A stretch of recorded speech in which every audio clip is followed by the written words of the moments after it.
देख रहे हैं दैनिक चिंतक। इस वक्त मौजूद है यहाँ दुर्ग कलेक्ट्रेट पे, जहाँ पर विश्व हिंदू परिषद एवं बजरंग दल के जो है साथीगण इस वक्त यहाँ मौजूद है। जो बलरामपुर में हुए हत्या सुजीत सोनी जी की मांगों को लेकर, उनकी हत्या के आरोपियों को लेकर उनकी जो कार्रवाई जो चल रही है इस केस के, उसमें उसको दिशा निर्देश देने के लिए आज पूरी बजरंग दल और विश्व हिंदू परिषद के लोग यहाँ पर मौजूद हैं। सर, 27 तारीख को ये पूरी घटना हुई थी। 27 तारीख के बाद में आज 4 तारीख आ गया है, इसके 3 आरोपियों को भी पकड़ा गया है, लेकिन इसके बाद भी आज आपको इस जगह पे आने की जरूरत आ पड़ी है। ऐसा है कि 27 तारीख को उनकी हत्या हुई, सुजीत स्वर्णकार जी की, और बड़ी निर्मम हत्या हुई। हड्डी तोड़ी गई, तड़पा के मारा गया। पीएम रिपोर्ट ये कहती है कि उनको करंट लगने से मौत हुई है, और लिपापोती के लिए गांव के ही कुछ निर्दोष लोगों को पकड़ के दिखा दिया गया कि इनके थ्रू ये दुर्घटना हो गई है।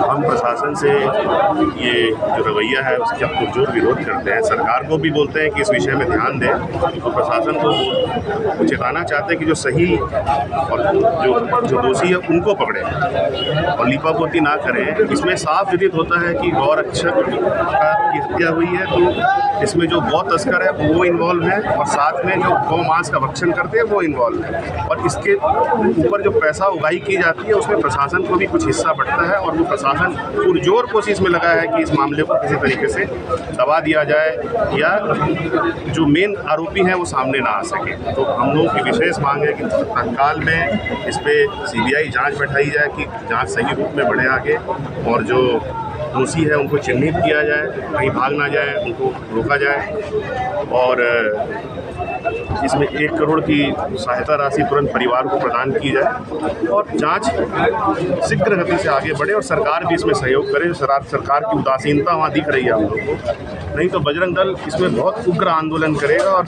फिर सरकार के सामने या प्रशासन के सामने संभलेगा नहीं आंदोलन। ये चेतावनी। अभी सुजीत की जो है हत्या हुई है, इसकी पुष्टि आप कैसे करें? गौ तस्कर को इससे आप कैसे जोड़ सकते हैं? बलरामपुर जिले में उसकी हत्या हुई है। बलरामपुर शहर में, बलरामपुर शहर से 30 किलोमीटर दूरी में झारखंड लग जाता है, जहाँ पूरी गौ को पार कराया जाता है गौ तस्करों को, और उसमें वहाँ का प्रशासन की मिलीभगत है, उनको वहाँ का उत्तर नहीं ना पहुँचता है, और इसीलिए वो उसको दबाने की कोशिश करते हैं। उसकी उंगली टूटी है, उसके पेट में चाकू लगा है, उसका मुंडी को हलाल किया गया है। उसके बाद भी सिर्फ ये बोला जा रहा है कि उसे सिर्फ करंट लगा है। तो आप क्या समझते जी? जहाँ पर सुजीत की डेड बॉडी मिली थी, अगर बात किया जाए तो ये जंगल के बीच में मिली थी, साथ ही एक महिला की भी लाश मिली थी, जहाँ पे करंट लगना कुछ लोकेट नहीं किया जाता, इस वजह से शायद 3 से 4 किलोमीटर का कस्बा है बलरामपुर, वो ऊपर की ओर। उसके 4 किलोमीटर इधर जाएंगे तो जंगल चालू हो जाएगा, 4 किलोमीटर दूसरे साइड जाएंगे तो जंगल चालू हो जाएगा। तो अब आप इसमें क्या करेंगे? आदमी तो जंगल जाता ही है, वहाँ पर जंगल जाना आम बात है। ढाबा वगैरह रहते हैं, तो मतलब कुल मिलाकर ये आप लोगों की प्रश्न भी है, सवाल से, और प्रशासन के सवाल भी उठ रहे हैं कि वहाँ पे जो है गौ तस्कर के नाम पर जो सुजीत जी की हत्या कर दी गई है, और उस पर जो है प्रशासन सही ढंग से कार्रवाई नहीं की। गौ तस्कर के नाम पे नहीं, वो गौ तस्करी रोकने में प्रबल था, बहुत प्रबल था, बहुत आगे था, उसको आए दिन धमकियाँ मिलती थी गौ तस्करों से। तो ये और जिस तरीके से उसकी हत्या हुई है और जिस तरीके से उसको धमकी मिलती थी, इससे क्लियर विदित हो रहा है कि इसमें गौ तस्करों का और गौ भक्षरों का हाथ। तो भैया, आज आप लोग कलेक्ट्रेट पहुँचे थे, इससे भी पहले आप लोग यहाँ पे ज्ञापन सौंप चुके हैं, आज आप दूसरी बार ज्ञापन सौंपने आए, तो क्या कुछ सामने से जो अधिकारियों के द्वारा बोला गया है और आगे कार्रवाई नहीं हुई? हम लोगों ने इस विषय में पहले प्रेस वार्ता ली थी 4 दिन पहले, और उस प्रेस वार्ता में हम लोगों ने कहा था कि हम लोग आज के दिन यहाँ ज्ञापन सौंपेंगे, और वही ज्ञापन उसी कड़ी में हम लोग ज्ञापन सौंपने यहाँ आए। ये साथ ही ये जो बलरामपुर का विषय था, काफ़ी गंभीर विषय, इसको लेकर आप तो कलेक्ट्रेट पहुँचे थे, इसके अलावा अन्य कुछ मुद्दों पर भी आप यहाँ पहुँचे, देखो क्या वो एक विषय है। यहाँ पे SDM साहब हैं, उनकी थोड़ी मानसिकता दोहरी हम लोग को लगती है।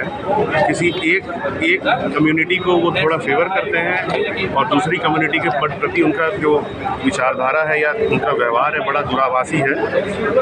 क्या है कि आचार संहिता सभी कम्युनिटी के लिए बराबर रूप में होनी चाहिए। हिंदू संगठन जब आचार संहिता के समय चुनरी चढ़ाने के लिए चंडी माता के मंदिर में परमिशन मांगने जाता है तो स्पष्ट तौर पे वो उसको डिनाई कर देते हैं, मना कर देते हैं, लेकिन उर्स के लिए वो परमिशन भी देते हैं और वो कार्यक्रम ठीक से हो सके उसकी पूरी चेष्टा भी करते हैं। रात भर हौला उल्लास होता है, सुबह तलवारबाजी ये सब भी की जाती है वहाँ पे। तो वो क्या आचार संहिता का उल्लंघन नहीं है क्या? तो ये विरोधाभासी छवि क्यों बनाना चाहते हैं और ये दो तरह की बात को क्यों करते हैं? दोनों कम्युनिटी के साथ बराबर होना चाहिए। भारत हमारा सर्वधर्म समभाव, हम बिलीव करते हैं, सभी धर्मों के प्रति उनका जो विचार है बराबर होना चाहिए। इनके खिलाफ क्या कुछ कार्रवाई की हम इनके खिलाफ भी बहुत कड़ा आंदोलन करने की प्लानिंग कर रहे हैं और ये सार्वजनिक रूप से अपने इस कृत्य का या तो माफ़ी मांगे या एक्सप्लेनेशन दें, नहीं तो हम इनके खिलाफ भी बहुत बड़ी कार्रवाई करेंगे, जिनसे इनकी हम लोग यहाँ से ट्रांसफ़र की मांग कर रहे हैं। जी तो आपने सुना कि विश्व हिंदू परिषद एवं बजरंग दल के साथियों ने जो इनके जो कार्यकर्ता हैं उन्होंने क्या कुछ कहा, बलरामपुर के जो सुजीत सोनी की हत्या को लेकर क्या कुछ कहा, किस प्रकार की कार्रवाई की मांग की एवं अन्य मुद्दों को लेकर भी वो यहाँ पर पहुँचे थे। वो एक मुद्दा अहम मुद्दा था उर्स का मुद्दा इसलिए उठाया गया है इनके द्वारा, अगर इनके हिसाब से अगर कहा जाए, क्योंकि जब अप्रैल में जब चैत्र और नवरात्र चल रही थी तो माता की जब चुनरी नहीं ले जाई जा सकती थी आचार संहिता की वजह से, तो उर्स में भी उस उर्स का जो फंक्शन जो त्यौहार होता है उसे भी नहीं मनाने देना चाहिए था। लेकिन जो है यहाँ के अधिकारी के द्वारा अनुमति दी गई थी, जिसको लेकर यहाँ ये आए थे। दो मुद्दे थे, एक तो बलरामपुर केस, दूसरा उर्स त्यौहार आचार संहिता के साथ, जिसको लेकर यहाँ आज ये पूरी टीम जो है बजरंग दल की पहुँची थी।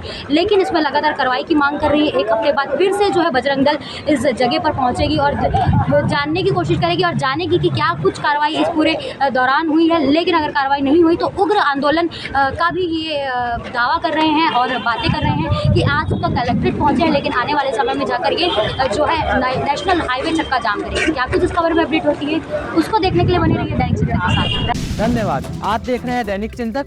आगे की अपडेट के लिए बने रहे हमारे साथ। हमारे चैनल को लाइक, सब्सक्राइब और शेयर करना ना भूलें।